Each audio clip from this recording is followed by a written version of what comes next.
मैं हूं मोइन शेख और आप देख रहे हैं मुमरा टाइम। दोस्तों, इस वक्त हम मौजूद है कौसा तालाब के ऊपर और हम आपको बता दें कि यहाँ कौसा तालाब पे एक छोटा सा बच्चों के लिए खेल कूद के लिए गार्डन भी है, जहाँ पे शाम के समय में यहाँ पे माँ बाप जो अपने छोटे छोटे मासूम बच्चों को लेके आते हैं उनका मनोरंजन करने के लिए। लेकिन मैं आपको बताना चाहूँगा कि इस गार्डन के अंदर कोई देखभाल नहीं है। हालांकि ये मनपा प्रशासन इसकी देख रेख करता है, लेकिन मैं आपको दिखाऊंगा कि यहाँ पे काफ़ी गंदगी है। और गार्डन का ये हाल है कि आप देख सकते हैं कि यहाँ पे इस समय कितना पानी यहाँ पे भरा हुआ, गार्डन के अंदर पूरा पानी से भरा हुआ है। यहाँ पे जहाँ पे बच्चों की फिसली है, झूला तो नज़ारा है ही नहीं झूला यहाँ पे। और मैं आपको ये भी बताऊं कि ये जो बच्चों के लिए फिसली यहाँ पे लगाई गई, आप देख सकते हैं कि इसकी हालत कितनी ख़राब है। ये जगह जगह से टूटी फूटी हुई है। अगर इसके ऊपर छोटा मासूम बच्चा अगर जाता है चढ़ने के लिए, फिसली खाने के लिए, तो काफ़ी बुरी तरीके से वो घायल हो सकता है। तो कुछ ध्यान नहीं दिया जा रहा है इस पूरे गार्डन का। यहाँ पे काफ़ी गंदगी भी है, कचरा भी है यहाँ पे। और बारिश के मौसम में आप देख सकते हैं कि इसकी दुर्दशा कितनी ख़राब है, पानी से ये भरा हुआ है। और जो बच्चों के खेलने कूदने के लिए जो सामग्री है, जो इक्विपमेंट है, उनका भी हाल बदहाल है। और हम आपको बताते चले कि आप देख सकते हैं कि यहाँ पे जो झूला होना चाहिए था, लेकिन वो झूला नहीं है। झूले के नाम पे खाली यहाँ पे पाइप लगा हुआ है यहाँ पे। अब छोटे छोटे बच्चों के लिए और भी बहुत सारे आइटम है। आप देख सकते हैं कि ये भी है बच्चों की खेल कूद के लिए, लेकिन ये पानी के अंदर डूबा हुआ है। तो आप समझ सकते हैं कि अगर बच्चे आएंगे भी यहाँ पे शाम के समय में खेलने के लिए तो कैसे खेलेंगे। और साथ ही यहाँ पे एक छोटी फिसली भी है, आप उसका भी हाल देखिए, इसका भी हाल काफ़ी ख़राब है। ये भी है ना टूटी हुई है, बीच में काफ़ी बड़ा गैप है। इसमें अगर बच्चा यहाँ पे जाता है इसमें फिसली खाने के लिए तो वो बुरी तरीके से इंजर्ड भी हो सकता है। तो कुल मिला के ये छोटे मासूम बच्चों के जानों के साथ खिलवाड़ कर रहा है मनपा प्रशासन। और हम आपको एक बात और बता दें कि जहाँ पे ये कौसा तालाब का जो गार्डन है, यहाँ से कुछ ही दूरी के ऊपर मुमरा प्रभाग समिति है और ये उसी के अंडर में आता है। मुमरा प्रभाग समिति के अंडर में तो क्या है, यहाँ मनपा प्रशासन जो हर साल यहाँ के लोगों से, यहाँ के नागरिकों से करोड़ों रुपया टैक्स के नाम पे वसूलता है। तो क्या ये उसकी जिम्मेदारी नहीं है कि इस गार्डन की देखभाल की जाए। इस गार्डन का जो है कौसा तालाब का जो गार्डन है, इसकी हालत काफ़ी खस्ता है। मनपा प्रशासन का इस ओर ध्यान नहीं है। अगर इनकेस अगर कोई बच्चा जख्मी हो जाता है या कोई हादसे का शिकार हो जाता है तो उसका जिम्मेदार कौन है। हम यहाँ के नगर सेवकों के ऊपर ये इल्ज़ाम नहीं लगा सकते, क्योंकि कोई भी नगर सेवक आज से 1.5 साल पहले उनका जो पद है वो रद्द हो चुका है। लेकिन यहाँ की जो विधायक है डॉक्टर जितेंद्र आभार साहब, कम से कम वो तो इसके ऊपर ध्यान देते और वो इस गार्डन की बेहतरी के लिए अच्छी बच्चों को खेल कूद के लिए, और यहाँ शाम के समय में काफ़ी लोग आते हैं इस गार्डन में, उनकी सुविधाओं के लिए जो बेहतर हो सकता है उसके लिए मनपा प्रशासन पे दबाव तो ज़रूर डाल सकते हैं। गार्डन की खस्ता हाली या बदहाली को लेके हमने बात की, MIM के जो नेता है नफीस अंसारी, उनसे बात की गार्डन की खराब दुर्दशा को लेके। तो आइए देखते हैं उन्होंने क्या कुछ कहा इस गार्डन को लेके। नफीस भाई, कौसा शिमला पार्क के अंदर जो तालाब है और तालाब में एक छोटा सा गार्डन है, उसकी हालत काफ़ी ख़राब है। और यहाँ पे ना साफ सफाई का ध्यान रखा जाता है मनपा प्रशासन की तरफ से, ना ही यहाँ पे बच्चों के खेलने कूदने के लिए जो यहाँ पे आइटम रखे हुए वो भी काफ़ी, उनकी हालत काफ़ी खस्ता है। तो कभी भी कोई बच्चों की उनके साथ में कोई दुर्घटना हो सकती है। इस पूरे मामले में क्या कहना चाहिए?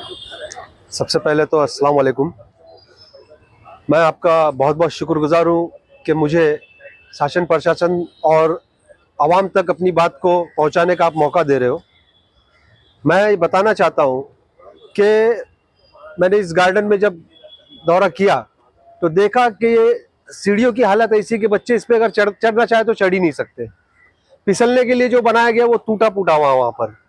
ये तो रॉड लगाए गए स्लिप होने के लिए, वहाँ पर तो वो रॉड ऐसे टूटे कि अगर बच्चा गलती से उस पर फिसल गया तो पूरा जख्मी हो जाएगा। दूसरा, आप देख रहे हो कि पानी पूरा भरा पड़ा है, झूले नगारत है, झूले गायब है बिल्कुल। वहाँ जो शीशो लगा हुआ है वो टूटा फूटा है। मतलब पूरे शहर में अगर गार्डन के नाम पे देखा जाए तो 2 ही गार्डन है, एक घास वाला में और एक ये छोटा सा नाम के लिए गार्डन है। मतलब लेकिन क्या करें, बच्चों की मजबूरी है कि वो ठीक है इससे भी काम चला लेते हैं, लेकिन अब इसकी हालत ऐसी हो चुकी है कि यहाँ पर भी बच्चों को आकर कोई मतलब नहीं है। यानी कि बच्चों के और फैमिली के एंटरटेनमेंट के लिए मुमर में कोई भी चीज अवेलेबल नहीं है।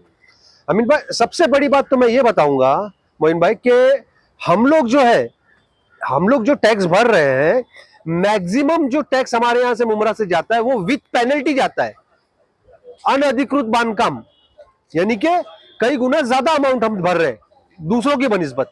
लेकिन सहूलत के नाम पे हमारे शहर को क्या मिल रहा है? कुछ भी नहीं।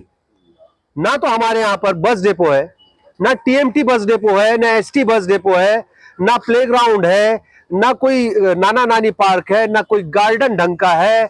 कोई भी चीज इंटरटेनमेंट के लिए मुझको बताओ पूरे शहर में है क्या? एक तालाब है, अगर इसी को खूबसूरती से सजा संवार कर रखा जाए, इसके अंदर बोटिंग वगैरह शुरू कर दी जाए, जिस तरह से थाना में बोटिंग होती है, तो कम से कम बोटिंग तो थी इस तालाब के अंदर, लेकिन अभी फिलहाल बंद है। हाँ, पता नहीं क्या कारण है। लेकिन वो शुरू हुई और खत्म हो गई ना, शुरू की और बंद हो गई। लोगों को पता भी नहीं चला कि यहाँ बोटिंग शुरू हुई है, कितने लोगों तो पता ही नहीं है।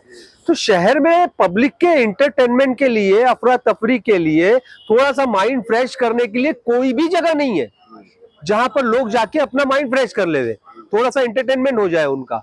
तो मैं महानगर पालिका पे ये सवाल करना चाहता हूं कि अगर हम टैक्स भर रहे हैं तो हमको उस टैक्स के बदले में क्या दिया जा रहा है?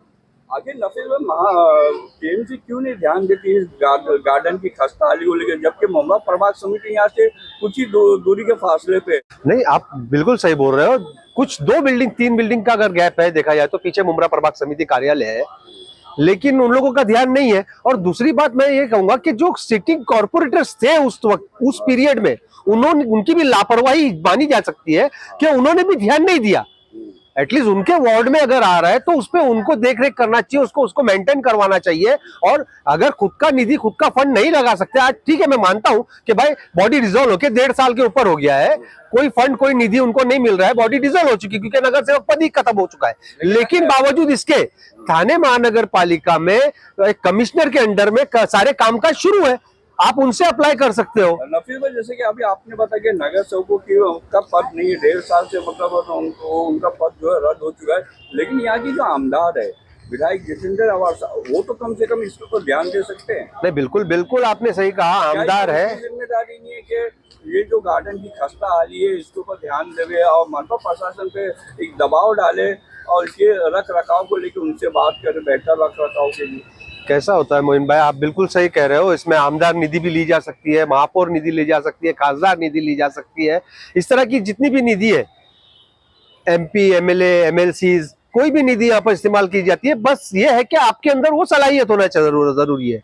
और लोग यहाँ पर जो मैक्सिमम लोगों को जिनको चुन के भेजते हैं ना, वो सलाहियत के बेस पे नहीं उनको भेजते। वो क्या होता है कि उस समय जो माहौल क्रिएट होता है, आप भी बेहतरीन जानते हो कि कुछ जो दलाल और एजेंट टाइप के लोग जो है माहौल एक अलग क्रिएट कर देते हैं और वोटर्स को गुमराह कर देते हैं। और हमारे यहाँ के वोटर्स जो है वो बिल्डिंग के चेयरमैन और उन दलालों के चक्कर में आके गलत डिसीजन ले लेते हैं।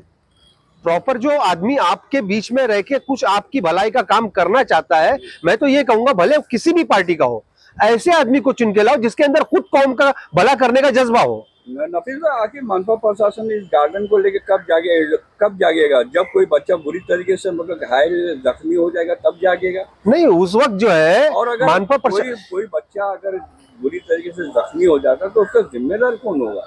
उसका जिम्मेदार और मानपा प्रशासन की अगर जागने की बात का है तो अगर खुदा न खास्ता ऐसा कोई हादसा हो जाता है तो भी मानपा प्रशासन नहीं जागेगा।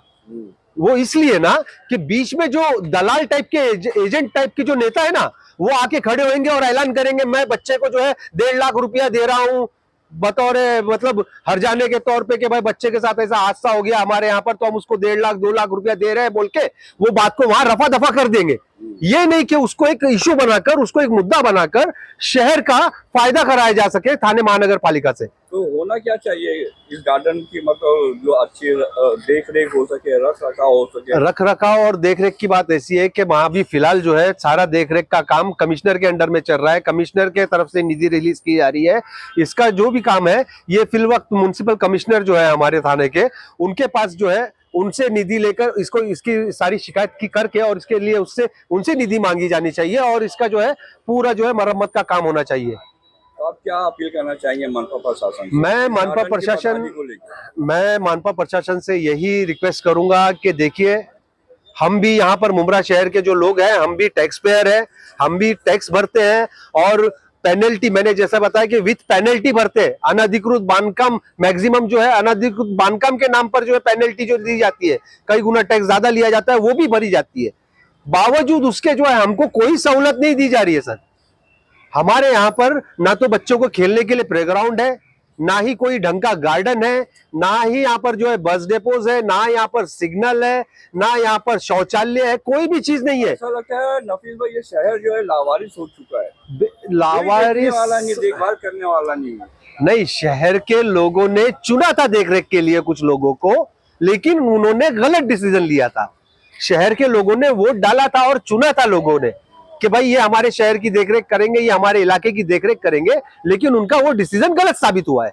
अब मैं शहर के लोगों से रिक्वेस्ट करूंगा कि सही डिसीजन लेना सीखे, अपना दिमाग लगाए, दूसरों के बहकावे में ना आए, दूसरे के बोलने पर वोट ना डाले। और मैं एक अहम बात बता दूं, कुछ लोग जो है डर के मारे कि नहीं फलाने ने बोला है, मैं फलाने ने मेरी बिल्डिंग का काम करवा दिया, फलाने ने कर दिया, उसको वोट डालना जरूरी है वरना वो मुझे झाड़ेगा, मुझसे लड़ाई करेगा, झगड़ेगा। बिल्कुल डरने की जरूरत नहीं है। आपने अपना वोट किसको डाला ये सिर्फ आप जानते हो, आपके अलावा कोई और नहीं जान सकता कि आपने अपना वोट किसको डाला है। तो आप सही डिसीजन लेना सीखो, सही जगह पर वोट का अपना इस्तेमाल करो, तो आपको देखो इंशाल्लाह सारी सहूलतें मिलेंगी।